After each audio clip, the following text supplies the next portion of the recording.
Que el Señor esté con ustedes.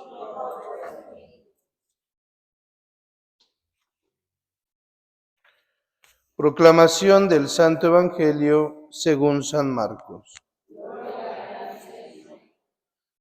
En aquel tiempo, los escribas que habían venido de Jerusalén decían acerca de Jesús: Este hombre está poseído por Satanás, príncipe de los demonios, y por eso los echa fuera.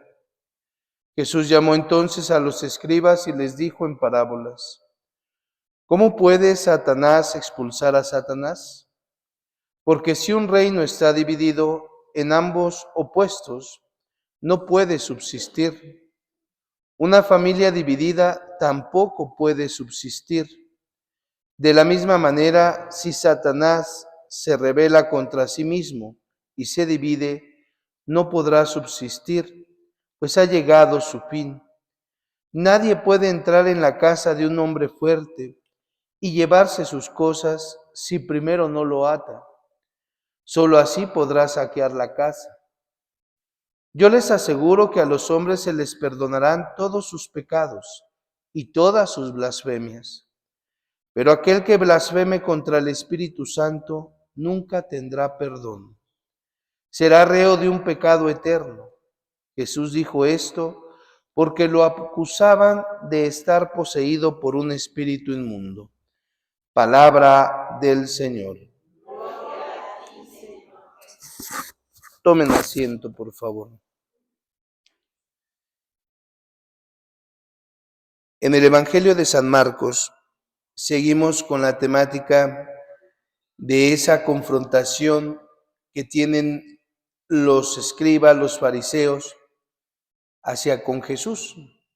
Y hoy vemos cómo lo etiquetan como alguien poseído por Satanás. Y dice Jesús: a ver, si Satanás por lógica estuviera contra Satanás, pues su reino llegaría a su fin. Incluso los mismos demonios, a pesar de que son egoístas, individualistas, se unen para hacer caer al hombre. Entonces, no puede haber una división. Si en el mal no hay división, ¿por qué en el cristianismo sí hay división? Y por eso el cristianismo pues ha estado flotando, ¿verdad? Ha estado raquítico, porque hay división.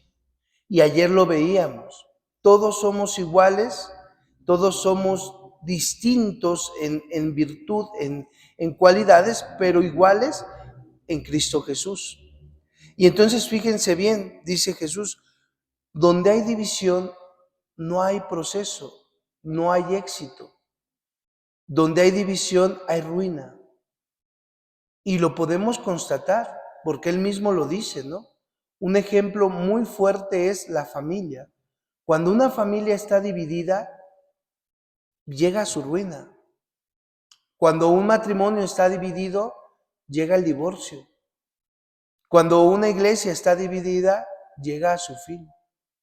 Porque la división no proviene de Dios, proviene del mal. Pero vamos más allá, fíjense, ¿no? En este evangelio. Dice: nadie puede entrar a la casa de un hombre fuerte y llevarse sus cosas si primero no lo ata. ¿De qué está hablando Jesús? Precisamente del proceso de la tentación. Cuando tú estás fuerte es cuando tú oras, cuando tú estás fuerte es cuando tú estás unido, cuando tú estás fuerte es cuando vives una vida sacramental, de manera que el demonio sabe que ahí no puede atacar, que ahí no puede vencer. Y por eso va sutilmente en la tentación, para primero atarte. Cuando viene la división en una familia, no es porque fue de la noche a la mañana, no. Es un proceso incluso hasta de años, que comienza poco a poco la tentación, la murmuración, el chisme. Por eso es peligroso, porque todo eso son fracturas, ¿verdad?, que van destruyendo la relación con el otro, la relación con tu familia.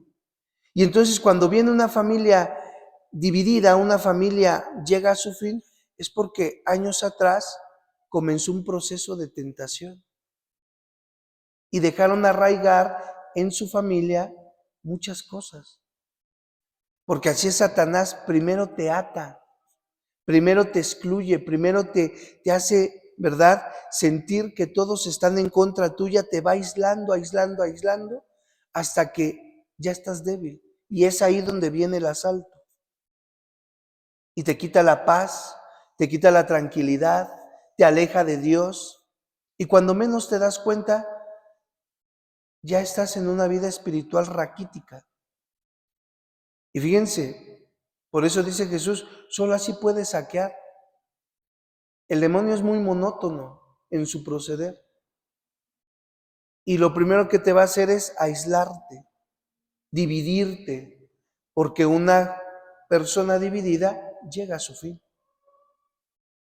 Y posteriormente Jesús les dice, ¿verdad? Yo les aseguro que a todos los hombres se les puede perdonar cualquier clase de blasfemia, cualquier pecado. Pero aquel que atente contra el Espíritu Santo ya es reo de muerte eterna. ¿Y a qué se refiere? El mismo Jesús lo dice. Porque le están diciendo que está poseído, siendo el Hijo de Dios. Fíjense hasta dónde llega la osadía del ser humano. Siendo el Hijo de Dios, lo asimilan a un demonio. Y por eso dice, eso sí no se te perdona. Y no se te perdona porque, oye, ponte a pensar en la lógica humana. Dios ha enviado a su Hijo único para que tú te salves, para que tú tengas vida eterna, y todavía así le das una bofetada. Dice, no, ahí sí párale. Porque el Señor es misericordioso, pero también, oye, te está dando a su Hijo único, y todavía tienes la osadía de rebajarlo a un demonio. Dice, no, es atentar contra el Espíritu Santo. ¿Y cuántos de nosotros hemos atentado en nuestra vida contra el Espíritu Santo sin darnos cuenta? ¿Cuántos? Cuando dudas de Dios. ¿Cuánta gente duda de la presencia real de Cristo en la Eucaristía? Eso es atentar contra el Espíritu Santo. ¿Cuánta gente duda del perdón? Fíjense, de Dios. Porque no es el sacerdote el que te perdona, es Cristo mismo. ¿Y cuántos de ustedes dudan de la presencia real de Dios en el sacerdote? Que te absuelve. Ahí es un pecado contra el Espíritu Santo.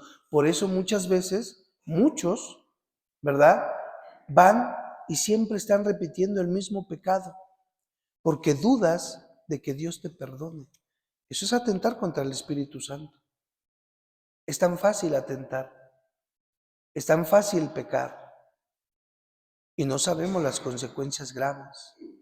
Por eso, hermanos, aguas, aguas, porque Dios te ha dado todo, Dios se ha dado todo, Dios ha dado la vida sacramental, Dios ha dado la iglesia, Dios te da los medios. Y si aún así tú dices, como los fariseos y los judíos, este es una invención, ¿no?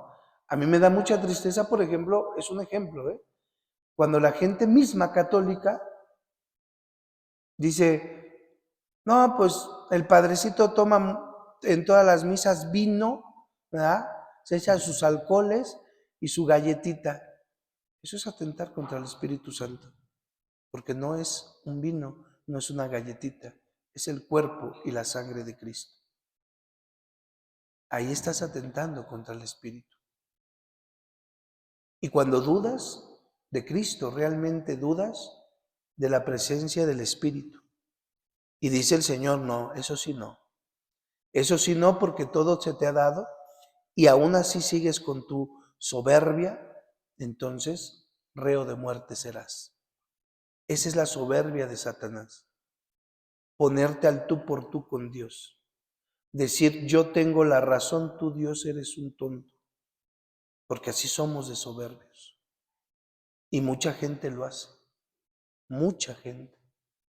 ¿No? ¿Yo por qué me voy a confesar con un sacerdote? ¿No? ¿Por qué? Aguas, porque está siendo reo de muerte eterna. No por el sacerdote, por la persona, sino por la acción del Espíritu Santo. Entonces es muy fácil llegar al pecado del espíritu. Y como dijo Jesús, porque Jesús no es un mentiroso, quítense ese Dios bonachón, ese Dios, ¿verdad? Que solapador, no. Dios es justo y Jesús no es mentiroso. Y Él te lo está diciendo. Se te pueden perdonar todas las blasfemias y todos los pecados, hasta el más grave. Pero ay de ti si atentas contra el Espíritu Santo, porque ahí sí, ya ni siquiera tendrías chance de conversión. Fíjense lo que estamos diciendo, porque has caído en ese pecado que ni Dios mismo lo va a perdonar. Y no porque no pueda, sino porque dice, oye, no me friegues. Estoy hablando ya en lenguaje humano, ¿no? Todo te ha dado y sigues dudando, allá tú. La salvación y la muerte eterna no depende de una oración, no depende de un ritualito, depende de ti. ¿Quieres la vida eterna? Sabes lo que tienes que hacer, no eres tonto. ¿Quieres la condenación eterna? Sabes por dónde vas. Pero hay de ustedes, aguas con dudar de las cosas sagradas. Muchas veces podemos caer en la monotonía, es normal, es normal. La mayoría de la gente que viene a misa a diario, es normal que caiga en la monotonía, pero no dejes que esa monotonía te lleve a dudar de la presencia real de Cristo. Pero no esa monotonía te lleve a dudar de la presencia en los sacramentos de Cristo. Y cuando tú vayas aún a confesarte, no veas al sacerdote. El sacerdote es mortal. Ve la presencia de Cristo, que es el que te perdona, que es el que te absuelve, por medio del sacerdote. Y cuando tú dudas de la presencia real de Cristo, dudas del Espíritu Santo. Estás siendo como el fariseo. Este hombre está poseído, es príncipe de los demonios, el príncipe de los demonios, y por eso los echa fuera. Aguas con eso, hermanos. Tengan mucho cuidado. Pídanle a Dios, pidámosle a Dios que nunca caigamos en ese pecado, porque cuando caemos en ese pecado, no hay poder humano que lo perdone. Y si Cristo, siendo Cristo, ya te dijo que se cierra la misericordia en eso, es porque se cierra la misericordia. Fíjense bien, ¿Satanás puede ser perdonado? Claro que sí. ¿Por Cristo, por Dios? Claro que sí. ¿Pero por qué nunca va a ser salvo? Por su soberbia. Por su soberbia. Y cuando una persona es condenada es por su soberbia. A pesar que esa soberbia, fíjate hasta dónde llega la ironía de la vida, ¿no? Satanás sabe que está perdido, sabe y le lastima todo lo que hace Dios. Muchos sí, pero su soberbia lo hace seguir sufriendo. Y una persona soberbia, aunque sufra, no cambia. Así que aguas. Un cristiano soberbio, aunque le ponga los medios, no cambia. Es triste cuánta soberbia hay en nuestra iglesia. Y estoy hablando de todos, ¿verdad? No los de aquí, en general. Cuántos soberbios y soberbias hay. Aguas con eso, porque la soberbia fue la que llevó al demonio a ser lo que soy, el demonio. Que así sea.